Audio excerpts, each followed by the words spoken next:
Hi, I'm Tyler, and I'm going to go over my R-cnc machine and all the modifications that I've done to it for increased accuracy. For my first and largest modification, I've replaced the MDF plate with a solid steel plate with 3/4 MDF on top of it. It's not on yet, but it will be soon. There are multiple reasons for this. One is the weight. My machine weighs well over 100 pounds. This is to cut down on the resonance, and it's also a lot more rigid than just the MDF sheet.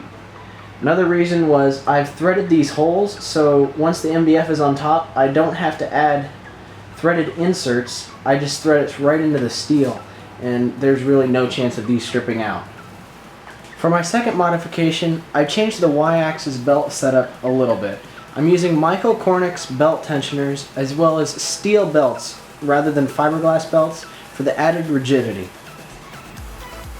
For my third modification, I've changed the drag chain setup. I'm using a much larger drag chain because I can fit the router cable through.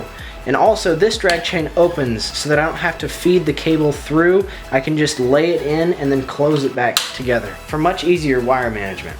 For my final modification, I've changed the electronic setup drastically.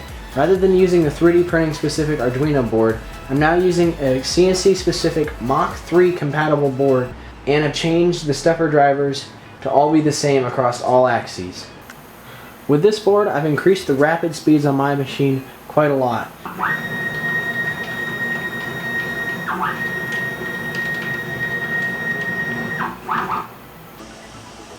I have linked this board in the description below. There's an Amazon link down there to pick it up, and it ships in about 2 weeks.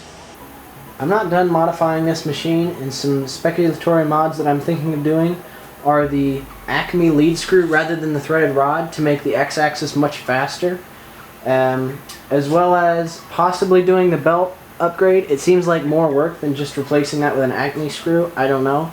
Please let me know in the comments what you guys think, and thanks for watching.